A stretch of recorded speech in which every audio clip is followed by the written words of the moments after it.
नमस्कार दोस्तों, आप सभी को पता होगा 30 अक्टूबर में शी जिनपिंग और डोनाल्ड ट्रंप की मीटिंग होती है साउथ कोरिया में, जहां दोनों लीडर्स एक दूसरे के ऊपर टैरिफ गेम कम करने की डिस्कशन करते हैं। और एक साल के लिए यूएस चाइना पर 10% टैरिफ लगाता है, वही चाइना भी अपना टैरिफ्स कम करता है और साथ ही साथ बहुत सारे ट्रेड डील के बारे में भी बात होती है। लेकिन मेन मुद्दा इस वीडियो में यही रहेगा कि कैसे चाइना यूएस को ट्रेड वॉर में कहीं ना कहीं एक तरह से हरा दिया है, यही बहुत सारे एक्सपर्ट्स बता रहे हैं। तो चलिए दोस्तों, वीडियो को शुरू करते हैं और वीडियो को ज़रूर लाइक करें, शेयर करें और चैनल को सब्सक्राइब करना ना भूलें। तो दोस्तों, कैसे चाइना ने अमेरिका को मजबूर किया चाइना पर टैरिफ कम करने के लिए, तो इसके लिए आपको पूरा 2 अप्रैल से जानना पड़ेगा, जहां से असली खेल शुरू होता है टैरिफ का। 2 अप्रैल 2025 को चाइना के ऊपर 34% एडिशनल टैरिफ लगाने की बात होता है, लेकिन बाद में ये ट्रंप 145 कर देते हैं। हालांकि चाइना भी इस समय अमेरिका पर उल्टा टैरिफ लगाने की बात करती है।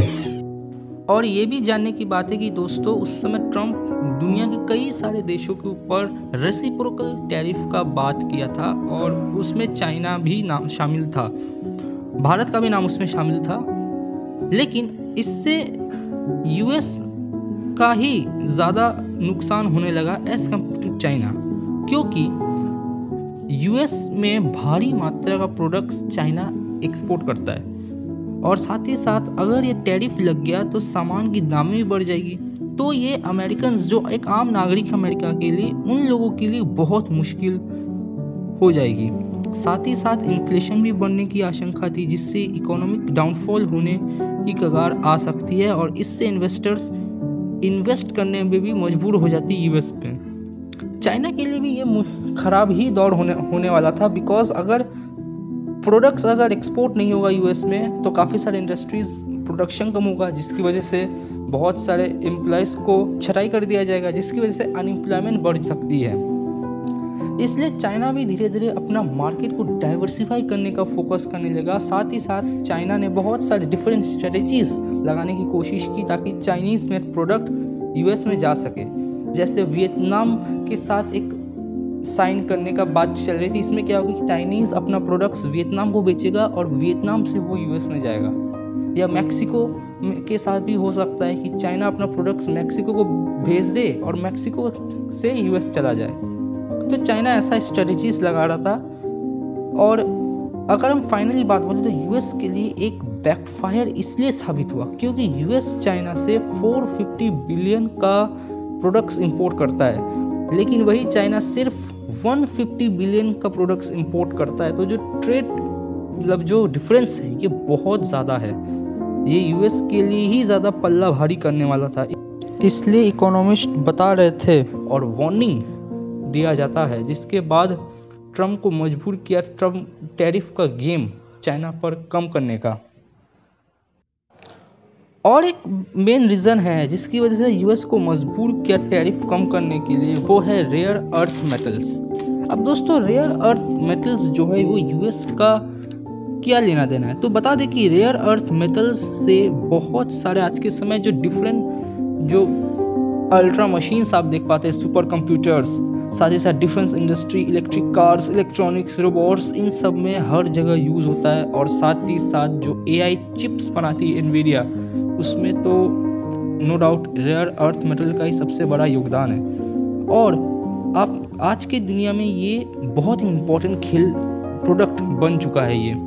और आज के समय दुनिया में 60% रेयर अर्थ मेटल्स जो है वो चाइना ही सिर्फ प्रोड्यूस करता है। और इससे भी मज़ेदार बात है कि 90% जो एक्सट्रैक्शन का काम होता है वो चाइना ही करता है, जो एक मतलब कहीं ना कहीं एक तरह का बहुत बड़ा अमाउंट है। और यही एक रीज़न है कि यूएस को चाइना पर इस एक इम्पॉर्टेंट चीज़ के लिए डिपेंड रहना पड़ता है। इसलिए जब भी ट्रम्प टैरिफ का अनाउंस करता है या धमकी देता है चाइना को, तो चाइना चुपके से रेयर अर्थ मेटल्स के एक्सपोर्ट को रेस्ट्रिक्ट कर देता है, जिसकी वजह से यूएस के लिए ही मुसीबत हो जाता है। इसलिए देखिएगा, आप ये सुने होंगे कि ट्रम्प ग्रीनलैंड को धमकी देता है कि उसको कब्जा लेंगे, या यूक्रेन के साथ मिनरल डील्स करने के लिए बार बार प्रेशराइज करता है। क्यों?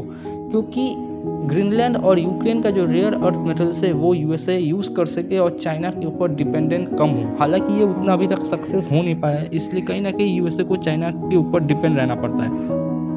और साथ ही साथ नो डाउट ये भी मानने की बात है कि चाइना का आज के समय इन्फ्लुएंस बहुत ज़्यादा बढ़ गया आज की दुनिया में, इसलिए चाइना पर किसी भी तरह वॉर करना बहुत ही सोच समझ के करना होगा।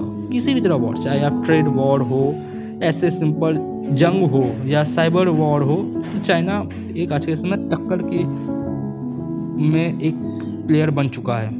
लेकिन अगर भारत की बात करें तो भारत के पास अभी भी ऐसा कोई एक चीज़ नहीं है जिसके ऊपर यूएस बहुत ज़्यादा डिपेंड है, जैसे यूएस चाइना पर है। और साथ ही साथ यूएस और चाइना का जो मतलब ट्रेड है, उतना अमाउंट इंडिया और यूएस के बीच है भी नहीं। और जैसे यूएसए चाइना पर डिपेंड है रेयर अर्थ मिनरल्स और फिनिश प्रोडक्ट्स के लिए, इंडिया भी कोशिश किया एक ट्रेड डील करने के लिए यूएस के साथ, ताकि टैरिफ कम किया जा सके, लेकिन यह सक्सेस नहीं हो पाया, क्योंकि यूएसए चाहता है एग्रीकल्चरल प्रोडक्ट्स भारत को एक्सपोर्ट करना, जो इंडियन गवर्नमेंट अलाउ नहीं करने दिया, क्योंकि इससे हमारे इंडियन के जो फार्मर्स है उनको इफेक्ट हो जाएगा। और भी कई सारे पॉइंट्स थे, जैसे यूएस अपना मिल्क दूध बेचना चाहता था, ठीक है। अब ये कहीं ना कहीं एक नॉनवेज मिल्क की वजह से मना कर दिया है। बहुत सारे रिपोर्ट्स आप सुनते होंगे, क्योंकि यूएसए में गाय को बहुत सारा नॉनवेज खाना भी खिलाया जाता है, और ये इंडियन जहाँ एक स्ट्रॉन्ग वेजिटेरियन सोसाइटी है, उन लोगों के लिए ये मिल्क कंज्यूम करना बहुत एक मुश्किल हो सकता था, इसलिए इंडिया इस मिल्क को यूएस से इंपोर्ट नहीं करना चाहता था। ये भी एक बहुत बड़ा एक पॉइंट था उस ट्रेड डील में, जिसकी वजह से ट्रेड डील सक्सेस नहीं हो पाया, और इंडिया के साथ साथ ब्राज़ील को 50% टैरिफ झेलना पड़ रहा है, ठीक है। और ऐसा भी नहीं है कि चाइना टोटली इंडिपेंडेंट है, चाइना भी डिपेंड है यूएसए पर बहुत सारे चिप्स और बहुत सारे इन्वेस्टमेंट के लिए। तो इसलिए दोस्तियारी में चाइना का ही फायदा है अमेरिका के साथ साथ। तो कंक्लूजन क्या है दोस्तों? कंक्लूजन यही है कि चाइना एक ऐसी पोजीशन में आ चुका है जो हराना बहुत मुश्किल है। हालांकि इंडिया भी अभी बहुत मेहनत कर रहा है डिप्लोमेसी में, लेकिन इंडिया को और मेहनत करने की ज़रूरत है, और नो डाउट इंडिया को अपना एक्सपोर्ट्स बढ़ाना पड़ेगा, जिससे इंडिया को भी पूरी दुनिया डिपेंड हो सके, जैसे आज पूरी दुनिया चाइना के ऊपर डिपेंड है। फैक्ट्री ऑफ द वर्ल्ड बोला जाता है चाइना को। तो आशा करता हूँ दोस्तों आपको पूरा खेल समझ गया होगा और इंडिया को क्या करने की ज़रूरत है। तो दोस्तों अगर आप नए हैं तो इस चैनल को ज़रूर सब्सक्राइब करें, और हाँ, अगर आप ये जानना चाहते हैं कि गाज़ा समिट के बारे में या ट्रम्प का क्या प्लान है, तो इस चैनल में जाके फर्स्ट वीडियो और एक 4th वीडियो को आप देख सकते हैं। तो दोस्तों थैंक यू।